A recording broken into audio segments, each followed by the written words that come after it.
샬롬. 오늘도 주의 영광이 충만한 복된 하루 되시기를 바랍니다.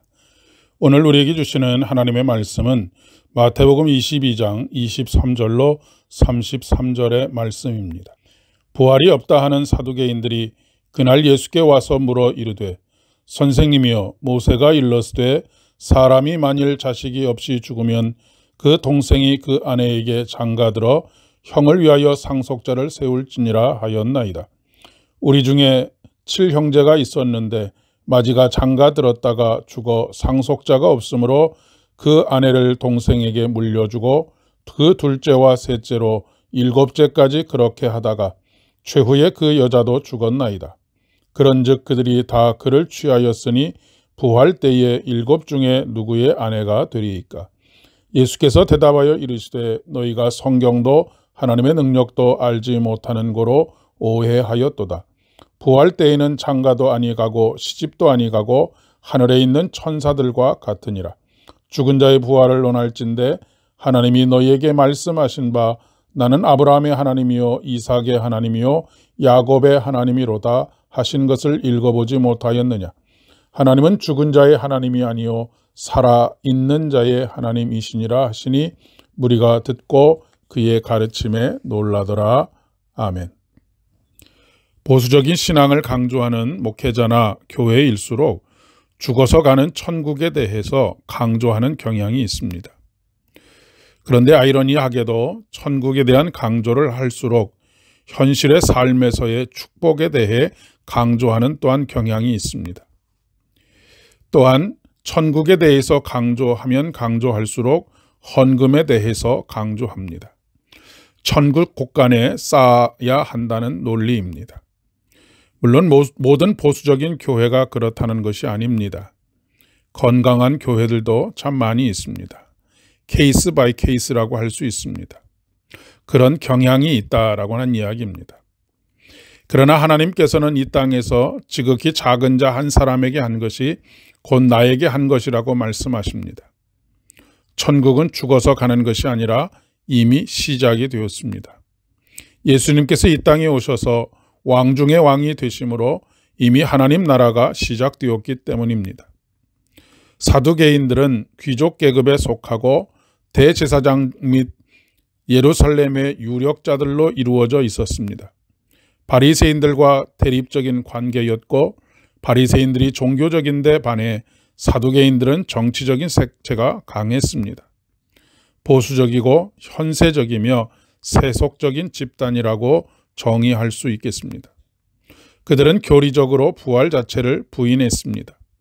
오늘날 보수적인 신앙과 다른 점이라면 부활 자체를 부정할 뿐 맥을 같이 하고 있다고 할 수 있겠습니다. 그런 그들이 부활을 논리적으로 부정하며 예수님을 궁지에 몰아넣기 위해 한 가지 예를 듭니다. 그것이 바로 이스라엘의 형사 취수제입니다. 형이 자식이 없이 죽으면 동생이 형수와의 관계에서 대를 이어갈 수 있도록 해줘야 하는 제도입니다.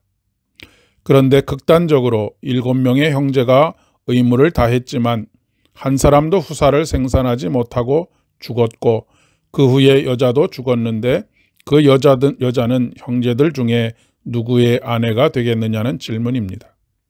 부활이 있다면 천국에서 우스꽝스러운 일이 발생하지 않겠느냐라고 하는 논리입니다. 그러나 이것은 그들의 오해와 어리석음에서 비롯된 것입니다. 육체가 살아있을 때의 모습 그대로 부활한 몸에 적용하고 있기 때문입니다. 육체로 살아있을 때는 시집도 가고 장가도 갑니다. 그러나 부활한 몸은 시집도 가지 않고 장가도 가지 않습니다. 우리가 성경을 이해하는데 이런 오해가 참 많이 있습니다. 천국의 보화를 쌓아놓는다는 것도 그렇습니다. 천국에도 마트가 있고 화폐가 필요한 것이 아닙니다. 천국의 보화를 쌓아두라는 것은 지금 이 땅에 이루어진 하나님의 나라와 그 의를 위하여 하나님께서 주신 귀한 보물들을 사용하라고 하시는 것이죠. 나아가 예수님께서는 하나님은 산자의 하나님이라고 말씀하십니다. 하나님은 아브라함, 이삭, 야곱과 가나안을 약속의 땅으로 주시겠다고 약속하셨습니다. 그런데 약속은 살아있을 때만 가능한 것입니다. 유효한 것이지요. 그런데 바리새인들은 이스라엘을 자신의 조상들이 자신들에게 준 땅이라고 생각합니다. 여기서 모순이 발생하는 것이지요. 아브라함이 죽었으면 그 약속은 이미 무효가 된 것입니다. 이삭도 야곱도 마찬가지입니다. 그런데 그들은 아브라함도 죽었고 이삭도 죽었고 야곱도 죽었다고 생각하면서 그 약속을 이어받았다라고 생각하고 있기 때문에 그렇습니다. 그러면 아브라함, 이삭, 야곱은 살아있는 것이 아니냐 하는 예수님의 반문입니다. 이스라엘 백성들이 가나안을 약속의 땅으로 받은 것은 맞습니다. 왜 그렇습니까? 아브라함, 이삭, 야곱이 육체로는 죽었지만 주 안에 여전히 살아있기 때문입니다. 우리는 살아서도 주 안에서 살지만 죽어서도, 육체가 죽어서도 주 안에서 살게 됩니다. 우리 하나님은 살아계십니다. 그리고 오늘도 우리의 생명이 되시고 영원한 생명이 되십니다. 오늘도 그 생명으로 풍성한 하루 되시기를 바랍니다. 기도하겠습니다. 은혜가 풍성하신 아버지 하나님, 참 감사를 드립니다. 오늘도 주의 놀라운 생명의 역사들이 우리 안에서 역사하게 하여 주시옵소서. 예수님의 이름으로 기도드립니다. 아멘. 오늘도 승리하시는 하루 되시기를 바랍니다.